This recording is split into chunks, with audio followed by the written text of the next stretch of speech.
توانائی دیتی ہے, پورا مضمون باندھا ہے. اعلیٰ حضرت کہتے ہیں بیروپیہ تھا, مداری, روپ بدل بدل کے دکھایا کرتا تھا, بادشاہوں سے انعام لیتا تھا. ایک دن اورنگزیب عالمگیر کے پاس آ گیا, کہنے لگا میں روپ بدلوں گا, اگر آپ پہچان نہ سکے تو میں انعام لوں گا. آپ نے فرمایا میں کوئی ایسے ویسا بادشاہ نہیں, کہا مجھے دھوکہ دینا مشکل ہے. کہا نہیں, میں روپ بدلوں گا. حضرت اورنگزیب عالمگیر بڑے نیک بادشاہ گزرے, بڑے پرہیزگار. وہ بیروپیہ کہنے لگا میں روپ بدلوں گا, آپ نہیں پہچان سکیں گے. فرمایا چل جتنا تیرے اندر زور ہے لگا لے. حضرت نے اعلان کیا کہ میں نے فوجی بھرتی کر دے, 2 ماہ کے بعد ٹیسٹ ہوگا. وہ 2 مہینے دوڑتا رہا, رنگ روپ بناتا رہا, آیا ٹیسٹ دینے, 2-3 سپاہیوں کا امتحان لیا. اس کی باری آئی تو 10 روپے دیے, کہنے لگے تیرے آنے جانے کا کرایہ میں نے تجھے پہچان لیا ہے. کچھ دنوں کے بعد جانے لگے سفر پر, تو بھکاری آ گئے خیرات مانگنے. اس نے بھی سارے منہ پر سیاہی مال لی, کپڑے پھاڑ لیے, سر کے بال مڈا لیے, پگے تک کٹا لی, بدرنگ ہو کے آیا. کاسا آگے کیا تو حضرت نے 10 روپے ڈالے, کہنے لگے تیرے آنے جانے کا کرایہ میں نے پہچان لیا ہے.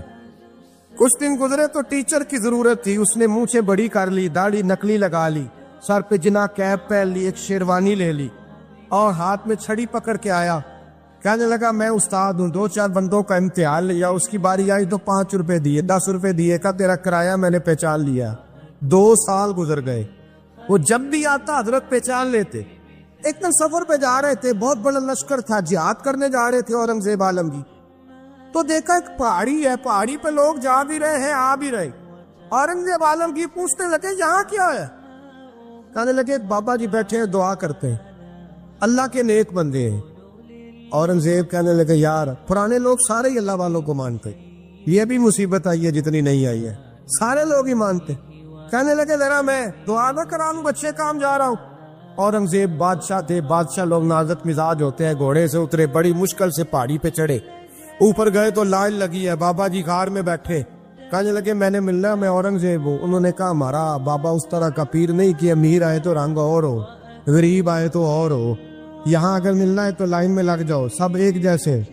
اب لائن میں کھڑے ہو گئے, 50 آدمی آگے تھے, کہتے ہیں 51واں نمبر تھا. تھک گیا دھوپ میں کھڑا کھڑا. جب میں پہنچا غار کے دانے تو میں نے بابا جی کے چہرے پہ نظر ڈالی تو بڑا نورانی چہرہ, بڑی خوبصورت لب و لہجہ. میں نے کہا میرے جیسا آدمی بھی پگڑی باندھ دے تو اچھا لگنے لگ جاتا ہے, بڑا خوبصورت انداز. کہتے ہیں میں ان کے پاس اتحیات کی حالت میں بیٹھ گیا. میں نے کہا حضور میں جا رہا ہوں جہاد کرنے, دعا کرنا. بزرگوں نے ہاتھ اٹھائے, اللہ اس کی مدد فرما, دین کو غلبہ عطا فرما, اسے دین کا سچا پکا سپاہی بنا. پھر تھپکی دی, 2-4 نصیحتیں نکال ڈالی. دیکھنا ظلم نہ کرنا, زیادتی نہ کرنا, جب تم جیت کر نہ کرنا, غرور نہ کرنا. نصیحتیں بھی کر دی. کہتے اب جب میں اٹھا تو 2-4 دینار بطور نذرانہ مسلح کے نیچے رکھے, اور الٹے قدم جب میں غار سے اترا انہوں نے رومال جاڑا اور اٹھ کے کھڑے ہو گئے. کہنے لگے آج نہیں تو نے پہچانا, آج نہیں تو نے پہچانا, میرا ہی نام بنتا ہے, آج نہیں پہچانا, لا پیسے. اورنگزیب کہنے لگا یار تو نے حد کر دی, کہاں چڑھا کہاں کھڑا رہا, دھوپ میں تھک گیا, کمال کر دی بھائی تو نے. پتا تو کیا لے گا, اب تو جلدی بتا, وہ کتنے لوگ پیچھے دھوپ میں کھڑے ہیں, لشکر سارا کھڑا ہے, کیا لے گا؟ اس نے کہا سب سے قیمتی ہیرے وہ ہے جو تیرے سر کے تاج میں لگے ہوئے, مجھے تیرا تاج چاہیے. او بھائیو سننا اور یاد رکھنا, میرے اعلیٰ حضرت کہتے ہیں بادشاہ نے سر کے اوپر سے تاج اتارا, بہروپیے کے قدموں میں رکھا اور کہنے لگے یہ لے, اور یہ تو تیرا مانگنے پر میں نے دیا ہے نا, میں واپس آتا ہوں تو آنا میں اپنی مرضی سے بھی تجھے دوں گا. تو نے اورنگزیب جیسے بندے کو دھوکہ دیا, آنا میں اس وقت بھی دوں گا. وہ دے کر بس بات ختم ہو گئی, ہاتھ ہو گئی. دے کر کہتے ہیں جب میں پلٹا نا واپس, بہروپیے نے آواز دی بادشاہ ٹھہر جا. تو میں نے پلٹ کے دیکھا تو کہنے لگے یہ اپنا تاج لے جا, اٹھا اور لے جا. میں نے کہا 2 سال بیت گئے تجھے محنت کرتے, آج قابو آیا تو لے جاؤ. کہنے لگا لے جا, مسئلہ سمجھ میں آ گیا. میں نے کہا مجھے بھی تو سمجھانا. کہتے ہیں وہ پھوٹ پھوٹ کے رویا, اس کی آنکھیں برس پڑی, سیلاب کی طرح آنسو بہہ نکلے, تڑپا اور رو کے کہنے لگا بادشاہ میں نے جھوٹ موٹ رسول اللہ کی غلامی اختیار کی تھی, جھوٹ موٹ کی داڑھی, جھوٹ موٹ کی پگڑی, جھوٹ موٹ کا فقر, میں نے جھوٹ موٹ نبی پاک کا لباس پہنا ہے, تو تیرے جیسے بادشاہوں کے تاج میرے قدموں میں آ گئے ہیں. اگر میں سچ مچ رسول اللہ کا غلام بنوں گا تو اللہ کیا کچھ عطا فرمائے، اللہ کتنی نعمتوں سے نوازے۔ میرے اعلیٰ کیا فرماتے ہیں؟ اعلیٰ حضرت فرماتے ہیں فرشتے بھی کرتے ہیں تعظیم میری۔ کون جی؟ اللہ ایسا عقیدہ بھی کم ملے گا جو بریلی کے امام کا عقیدہ ہے، ایسا بھی کم۔ کہتے ہیں فرشتے بھی کرتے ہیں تعظیم میری۔ کیوں؟ فرمانے لگے فدا ہو کے ان پر یہ عزت ملی۔ بغداد کے ایک درویش عالم تھے، تو وہ جب بھی نماز پڑھاتے نا تو کسی تاجر کی 2 بیویوں کے بارے میں دعا مانگتے۔ توجہ ہے میری بات پر؟ نماز پڑھاتے تو کہتے اللہ اس تاجر کی 2 بیویوں کو اپنی خاص رحمتیں عطا فرما۔ ایک دن لوگ ان کے گرد اکٹھے ہو گئے، کہنے لگے بابا جی بتائیں تو صحیح وہ بیویاں کون تھی جن کے لیے آپ دعا مانگتے؟ تو فرمانے لگے میرے شہر کا ایک تاجر تھا، بہت بڑا تاجر تھا، مالدار تھا پر بے اولاد تھا۔ اسے بغداد سے ملک شام جانا پڑتا تھا تجارت کرنے، اور کئی مہینے اسے شام کے ملک میں رہنا پڑتا تھا۔ اس نے اس طرح کیا کہ وہاں بھی ایک شادی کر لی۔ توجہ ہے نا میری بات پر؟ کیا کر لیا اس نے؟ دوسری شادی کرنا مرد کے لیے جائز ہے، تیسری کرنا بھی، چوتھی کرنا بھی بھیا کا وقت، مگر اگر انصاف کر سکے تو۔ اگر چاروں میں ہم نہ آدھا مسئلہ سنتے ہیں اور آدھا ہی بیان کرتے ہیں، اگر انصاف نہ کر سکے پھر اس کے لیے 4 جائز، پھر وہ ایک ہی رکھے گا۔ تو عزیز دوست دوسرا نکاح کر لیا، شادی ہو گئی، اب وہ وہاں کچھ زیادہ وقت گزارنے لگا، مالدار آدمی تھا، بیوی کو مکان بھی لے کے دے دیا۔ اب وہ دیر سے آتا واپس، اور جب آتا بھی تو اس کے وہ والے انداز نہ ہوتے جو پہلے ہوا کرتے تھے۔ اب بیوی سے بڑا جاسوس بھی کوئی نہیں ہوتا، اس کو تو پہلے پتہ چل جاتا ہے کہ ماجرا کیا ہے، اسے بڑی خبر ہوتی ہے۔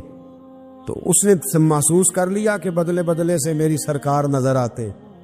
وہ کہنے لگی اب کہ جب آتا جاتا ہے تو اس کے حالات کچھ بدلے بدلے سے ہیں، ماحول کچھ اور ہے۔ اس نے ایک بوڑھا آدمی جو اس کا عزیز بھی تھا اور سمجھدار بھی تھا اس کو تیار کیا، کہنے لگی اب کہ جب ملک کے شام جائے نا تو اس کا پیچھا کرنا اور خبر کرنا کہ کہاں رہتا ہے، کہاں جاتا ہے، کیا کرتا ہے۔ وہ بوڑھے بزرگ جو تھے وہ خاتون کے کہنے پر کچھ اس نے کرایہ بھی دیا، وہ اس تاجر کے پیچھے گئے اور واپس آ کے خبر دی، کہنے لگے کہ یہ تو 2-3 سال بیت گئے، اس نے وہاں بھی شادی کی ہوئی ہے، تجھے بتایا ہی نہیں۔ بیوی بڑی سمجھدار تھی، حوصلہ مند، زیرت، اس نے شور نہیں مچایا۔ اس نے کہا کہ میں نا اب جب آئے گا نا تو طریقے سے بات کروں گی اور پوچھوں گی کہ ایسا کیوں کیا، اور یہ بھی اس نے آ کے بتایا کہ اگر تیرے ساتھ نکاح کے بعد اسے اولاد نہیں ملی تو اولاد وہاں بھی کوئی نہیں، کہ مکمل تفصیلات۔ اب جب اس دفعہ خامند آیا تو آتے ہی وہ بیمار ہو گیا، کمزور ہونے لگا۔ اب خاتون نے مناسب نہیں سمجھا کہ آتے ہی دڑام سے میں اس کے سر پر یہ بت یہ پھوڑ دوں کہ تو نے نکاح کیا ہوا ہے اور مجھے بتایا نہیں۔ وہ ذرا تسلی میں رہی، کچھ وہ بیمار تھا، حوصلہ رکھا، خدمت کرتی رہی۔ کچھ دن گزرے تو وہ تاجر انتقال کر گیا، فوت ہو گیا۔ اب راز کھول نہ سکا، عدت گزاری، اور جب سارا مال جمع کیا نا تو اشرفیوں کی بوریاں بھر گئی، سارا مال اس بی بی کا، 4 بوریوں میں اشرفیاں، 4۔ یہاں تو پیٹ کا دوزخ ہے، معاذ اللہ بھرتا ہی نہیں۔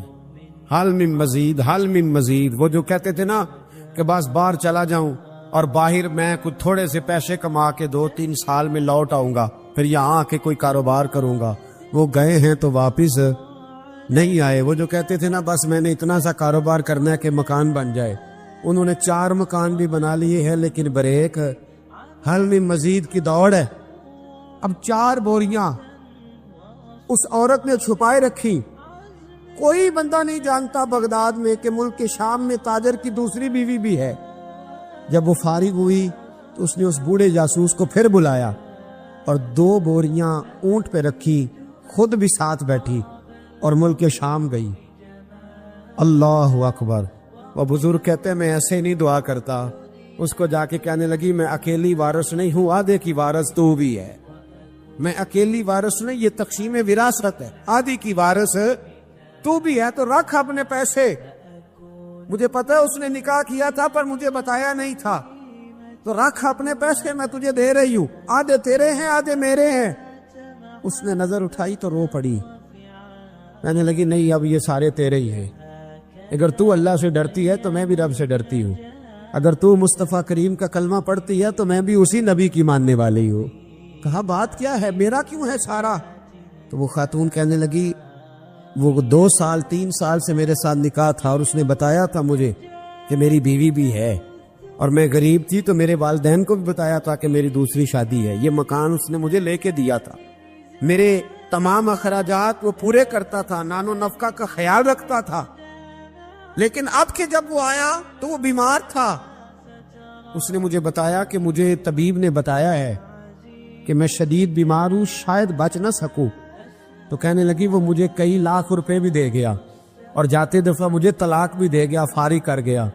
کہنے لگا تو جہاں چاہے میرے بعد نکاح کر سکتی ہے، اور کہنے لگا میں چاہتا تھا پہلی بیوی کو بتا دوں، موقع نہیں بنا اور اس کا دل نہ ٹوٹے، بتا نہیں پایا، لہذا وہ مجھے ڈھیر سارے پیسے دے چکا ہے، سارا میرا حصہ مجھے پہلے سے دے چکا ہے۔ میری بہن اب یہ 4 بوریوں میں سے 2 میری نہیں بلکہ 4 کی 4 ہی تیری ہے، تو ہی اس کی حقدار ہے۔ تو بزرگ کہتے ہیں مجھے بتاؤ جن کے اندر اس قسم کے تقوی کی جھلک ہو ان کے لیے ہر نماز کے بعد دعا مانگنی چاہیے کہ نہیں مانگنی چاہیے؟ حضرت عمر کے زمانے میں ایک نوجوان تھا، نیک تھا، مسجد جایا کرتا تھا رات کو۔ تو مسجد جا رہا تھا تو رستے میں ایک عورت نے دعوت گناہ دی، ابن عساکر نے اس کو لکھا ہے۔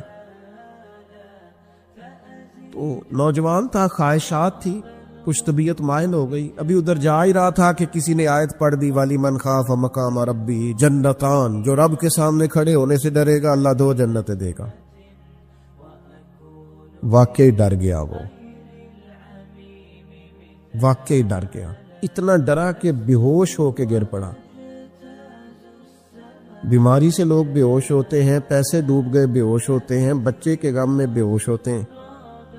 سچ بتاؤ کبھی خوف خدا سے بھی بے ہوش ہوتا کوئی دیکھا ہے؟ ہمارے ہاں تو روز مرہ ہی نہیں ہے بھائی، اور بڑی باتیں ہیں بے ہوش ہونے کی، ڈرنے کی، غش کھانے کی۔ بے ہوش ہو کے گر پڑا، بوڑھے باپ کو کسی نے بتایا بچہ بے ہوش پڑا ہے، اٹھا کے گھر لائے، گھر لا کے کہا بیٹا کیا ہوا؟ نوجوان ہے، چڑھتی جوانی ہے پر پاکیزہ بڑی ہے۔ کہنے لگا ابا جی گناہ کی طرف چلا گیا تھا پر میں نے آیت سن لی جو اللہ کے سامنے کھڑے ہونے سے ڈرے گا رب 2 جنتیں دے گا، میں ڈر گیا تھا، رب واقعی 2 جنتیں دے گا۔ باپ رو پڑے، ابا جی کی آنکھوں میں آنسو آئے اور کہا پتر اللہ بڑا مہربان ہے، اس کے وعدے سچے ہیں، واقعی 2 جنتیں دے گا۔ اس نے پھر ایک چیخ ماری اور اس طرح کی ماری کہ اس کی روح ہی پرواز کر گئی، روح ہی پرواز کر۔